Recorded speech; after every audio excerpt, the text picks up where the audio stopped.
قرآن سے ثابت کروں گا، ہر چیز قرآن سے ہی بتاؤں گا انشاءاللہ۔ ہمیں کیسے پتا، ہم کیسے سمجھتے ہیں؟ اگر آپ کا چھوٹا سا بچہ کہیں پر کھڑا ہو جائے اور کسی کو گالی بولے تو یہ بتاؤ کہ وہ گالی بولنے کا پورا ماجرا، یعنی اس کا پورا جرم کسے جاتا ہے؟ اس کے ماں باپ پر جاتا ہے۔ کیوں؟ کیونکہ ماں باپ نے سکھایا نہیں۔ یہی بولو گے نا، ایک بچہ جب بڑوں کے سامنے اگر بدسلوکی کرتا ہے، زبان درازی کرتا ہے، تو ہم لوگ یہی کہتے ہیں کہ اس کے ماں باپ نے سکھایا نہیں اس لیے یہ ایسا کر رہا ہے۔ اب میں پوچھتا ہوں، چلو ایک چھوٹے سے بچے نے اگر گناہ کیا، اس نے زبان درازی کر دی، تو ہم کہتے ہیں کہ یہ اس کے ماں باپ کی وجہ سے، ٹھیک ہے۔ لیکن اگر اس کے ماں باپ نے کسی کے ساتھ بدسلوکی کی، تو ماں باپ نے بدسلوکی کی تو اس کا جرم کس پر جائے؟ اس کے ماں باپ پہ جائے گا، اس کے ماں باپ پہ جائے گا کہ تیرے ماں باپ نے تجھے تربیت نہیں دی۔ اب نسل در نسل پہنچتے جاؤ، نسل در نسل چلے جاؤ۔ آپ کا بچہ اگر ہاتھ سے روٹی کھانا نہیں جانتا تو آپ اسے سکھاؤ گے، آپ اسے سکھاؤ گے کہ بیٹا سیدھے ہاتھ سے کھایا جاتا ہے۔ پانی پینا نہیں جانتا، کھڑے ہو کر پانی پیتا ہے، تو آپ بولو گے کہ بیٹا بیٹھ کے پانی پیا جاتا ہے۔ آپ سکھاؤ گے، بتاؤ گے اسے۔ اب میں آپ سے پوچھتا ہوں کہ آپ کو کس نے بتایا؟ آپ کو کس نے بتایا؟ آپ کے ماں باپ نے بتایا۔ آپ کے ماں باپ کو کس نے بتایا؟ آپ کے ماں باپ نے بتایا۔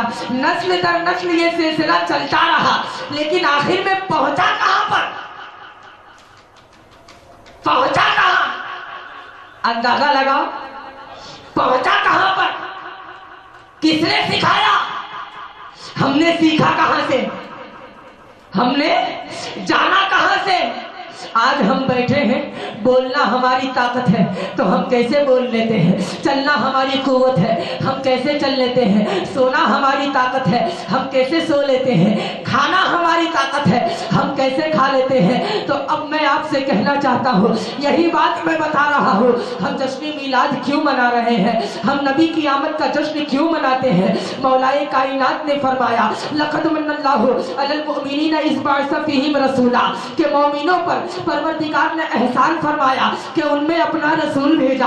اب رسول سے مراد میرے آقا کی ذات ہے، مگر انبیاء کرام تو پہلے بھی آئے، آدم صفی اللہ سے لے کر عیسیٰ روح اللہ تک، ابراہیم خلیل اللہ بھی آتے گئے، موسیٰ کلیم اللہ بھی آتے گئے، اسماعیل ذبیح اللہ بھی آتے گئے، نوح نجی اللہ بھی آ کر نکل گئے، مگر پروردگار نے احسان نہیں جتلایا، پروردگار نے کہیں بھی لفظ احسان کا ذکر نہیں کیا۔ میرے آقا کی آمد پر یہ لفظ احسان کا ذکر کیوں کیا، لفظ احسان کا ذکر یہاں پر کیوں آیا؟ اب میں آپ کو بتاتا ہوں کہ ہم جشن میلاد مناتے کیوں ہیں، ہم جشن میلاد اتنی دھوم دھام سے کیوں مناتے ہیں۔ میں آپ کو سمجھاتا ہوں کہ میرے آقا اگر دنیا میں تشریف نہ لاتے تو یہ دنیا ظلمت کجا بنی ہوئی تھی، یہاں پر بتوں کو پوجا جاتا تھا، یہاں پر بتوں کی عبادت کی جاتی۔ ہماری زندگی کو دیکھ لو، پروردگار عالم نے کلام مجید میں فرمایا لقد کان لکم فی رسول اللہ اسوۃ حسنہ، کہ میں نے اپنا محبوب تم میں بھیجا تو تم پر احسان کر دیا، تم پر بہت بڑا احسان کیا میں نے، مومنوں پر احسان فرما دیا پروردگار نے۔ لیکن وہ احسان کیسا ہے؟ ارے انبیاء تو بہت سے آئے، نبی تو بہت سے آئے، مصطفیٰ کی خصوصیت کیسی ہے؟ جب عالم خیال میں پروردگار عالم کی بارگاہ میں یہ عریضہ پیش کیا اور احادیث کریمہ کو ٹٹولا تو ہمیں پتا چلا کہ اگر نبی دنیا میں نہ آتے تو ہمیں کھانے کا طریقہ نہ آتا، نبی دنیا میں نہ آتے تو ہمیں پینے کا طریقہ نہ آتا، نبی دنیا میں نہ آتے تو ہمیں جینے کا طریقہ نہ آتا، نبی دنیا میں نہ آتے تو ہم چھوٹے بڑوں کی تہذیب نہ کر سکتے، نبی دنیا میں نہ آتے تو ہم بولنا نہ جانتے، نبی دنیا میں نہ آتے تو ہم کوئی بھی کام کرنا نہ جانتے۔ وہی کلام مجید میں پروردگار نے فرمایا کہ تم پر احسان تو کر دیا میں نے، تم پر احسان تو بہت بڑا کر دیا، لیکن سب سے بڑی بات یہ ہے کہ تمہاری زندگی ایک نمونہ حیات ہے۔ اگر تمہیں زندگی گزارنی ہے، لقد کان لکم فی رسول اللہ اسوۃ حسنہ، کہ تمہاری زندگی کے لیے میں نے میرا محبوب بھیج دیا۔ اے لوگوں، اگر زندگی گزارنی ہے تو میرے محبوب کی زندگی کو دیکھ لو، زندگی گزارنے کا طریقہ آ جائے گا۔ ہم یہ سمجھتے ہیں، ہم مانتے ہیں کہ نبی کی ولادت ہمارے لیے باعث خیر و برکت ہے، صرف ہمارے لیے نہیں، ساری انسانیت کے لیے، پوری کائنات کے لیے، شجر و حجر کے لیے، بحر و بر کے لیے، خشک و تر کے لیے، جن و انس کے لیے، چرند و پرند کے لیے، سب کے لیے ہے۔ لیکن ہم لوگ جشن میلاد اس لیے مناتے ہیں کہ اگر نبی کو دنیا میں جسم و جسمانیت کے ساتھ نہ بھیجا گیا ہوتا تو آج ہماری زندگی یہ زندگی نہیں رہی۔ ہمیں جو کچھ بھی ملا وہ نبی کے وسیلے سے ملا، اسی لیے پروردگار نے جسم و جسمانیت کے ساتھ بھیجا۔ ورنہ نور تو سب نے مان لیا تھا، نبی کو نور تو سب مانتے تھے، نبی کو نور سب نے تسلیم کر لیا تھا، پھر جسم کے ساتھ بھیجنے کی وجہ نبی کریم صلی اللہ علیہ وسلم کی بات۔ پیارے آقا دنیا میں تشریف لائے، لیکن آپ کے آنے سے قبل کیا ماحول تھا، کیا ماحول تھا، یہ دنیا کیسی دنیا تھی۔ میرے آقا صلی اللہ تعالیٰ علیہ وسلم کی آمد کا ہم لوگ جشن مناتے ہیں نا، کیوں مناتے ہیں؟ یہ زندگی جو ہم نے سیکھی نبی کے وسیلے سے سیکھی ہے، نبی کی زندگی کو دیکھا ہے، ورنہ میرے آقا کو کیا ضرورت ہے لوگوں کے پتھر کھانے کی، لوگوں کی گالیاں سننے کی، راہوں میں کانٹے بچھائے گئے، نبی جانتے ہیں کہ راہوں میں کانٹے بچھا دیے گئے، پھر بھی ان کانٹوں پر چل رہے ہیں۔ بوڑھی عورت سر پر کچرا ڈال دیتی ہے، نبی کو گالیاں دے رہی ہے، لیکن پھر بھی نبی گالیاں سن رہے ہیں، اسے دعا دے رہے ہیں۔ پیارے آقا صلی اللہ تعالیٰ علیہ وسلم پر پتھر برسائے جا رہے ہیں، میدان احد میں آپ کے دندان شہید ہو گئے، آپ کے منہ سے خون نکلنے لگا، سب جانتے ہیں، تاریخ اس بات کی گواہی دیتی ہے۔ ارے میں کہتا ہوں کہ جس نبی کے کہنے پر پروردگار عالم نے ساری امت محمدیہ کو معاف کر دیا، ساری امت محمدیہ کے لیے جنت بنا دی، کیا وہ نبی اگر ایک مرتبہ خدا کی بارگاہ میں عرض کر دیتا کہ مولا مجھے گالی دینے والوں کو تباہ کر دے، مجھے زخم دینے والوں کو تباہ کر دے، کیا پروردگار ان کی دعا کو قبول نہیں کرتا؟ آپ تو مستجاب الدعوات تھے۔ حضرت عبد المطلب جب مکہ کے اندر قحط سالی ہو جاتی تھی، بارش نہیں اگتی تھی، بارش نہیں آتی تھی، اناج نہیں اگتا تھا، جب فصلیں نہیں ہوتی تھی، حضرت عبد المطلب خانہ کعبہ میں جا کر دعا کرتے تھے، جب دعا قبول نہ ہوتی تھی تو آپ اپنے پوتے کو اپنے کاندھوں پر بٹھا کر لے جاتے تھے اور رب کعبہ سے التجا کرتے تھے کہ مولا میرے کاندھوں پر جو سوار ہے اس کے وسیلے سے مانگتا ہوں کہ مکہ کی زمین پر بارش نازل۔ حضرت عبد المطلب آپ کے بچپنے کا یہ ماحول ہے، آپ کے وسیلے سے مانگی جانے والی دعا قبول ہوتی تھی، لیکن پھر بھی سرکار نے زخم کیوں کھائے، پھر بھی سرکار نے گالیاں کیوں سنی، پھر بھی سرکار میدان میں شرکت کیوں کی آپ نے، پھر بھی سرکار نے لوگوں کے کوڑے کرکٹ کو اپنے سر پر گروانا کیوں گوارا کیا؟ اے لوگوں، یہ صرف اور صرف میرے سرکار نے اس لیے نہیں کیا کہ آپ کو یہاں تک کہ لوگوں تک اسلام پہنچانا تھا، اس لیے نہیں کیا، بلکہ سرکار نے یہ کر کے اپنی امت کو درس دیا ہے، اپنی امت کو درس دیا ہے کہ اگر میری امت کو کل کوئی گالی بولے، میلاد منانے کی وجہ سے کوئی برا بھلا کہے تو میری امت اس کا جواب گالیوں سے نہ دے، اگر میری امت پر پتھر برسائے جائے تو میری امت اس کا جواب پتھر سے نہ دے۔ میرے سرکار نے امت کو تعلیم دے دی کہ میں نے آج پتھر کھائے تو میری امت کو بھی پتھر کھانا آ جائے، میں نے گالیاں سنی تو میری امت کو بھی گالیاں سننے کا طریقہ آ جائے، میں نے زخم کھائے تو میری امت کو بھی زخم کھانے کا طریقہ آ جائے، میں اگر میدان میں شریک ہوا، جنگ کرنے کے لیے شریک ہوا تو میری امت کو بھی اسلام کے لیے لڑنے کا جذبہ آ جائے۔ میرے سرکار نے یہ سب اسی لیے کیا، ورنہ ان کو کیا ضرورت ہے، ان کو میدان میں جانے کی کیا ضرورت ہے، بس خدا کی بارگاہ میں اپنے ہاتھوں کو اٹھا دے، مولا تو تباہ کر دے۔ جب سرکار دو عالم صلی اللہ علیہ وسلم طائف کی سرزمین سے گزر رہے ہیں، طائف والے آپ پر پتھروں کی بوچھار کر رہے ہیں، ملک الجبل پہاڑ کا فرشتہ آپ کی بارگاہ میں آتا ہے، آپ کی خدمت میں حاضری دیتا ہے، الصلاۃ والسلام علیک یا رسول اللہ، اے اللہ کے نبی آپ پر سلامتی ہو، آپ کی اجازت ہو جائے، اگر آپ ایک حکم دے دو تو میں شہر طائف کو دونوں پہاڑوں کے درمیان مسل کے رکھ سکتا ہوں، میں دونوں پہاڑوں کو ملا سکتا ہوں تاکہ یہ پورا کے پورا طائف جو آپ کو تکلیف دے رہا ہے تباہ و برباد ہو جائے،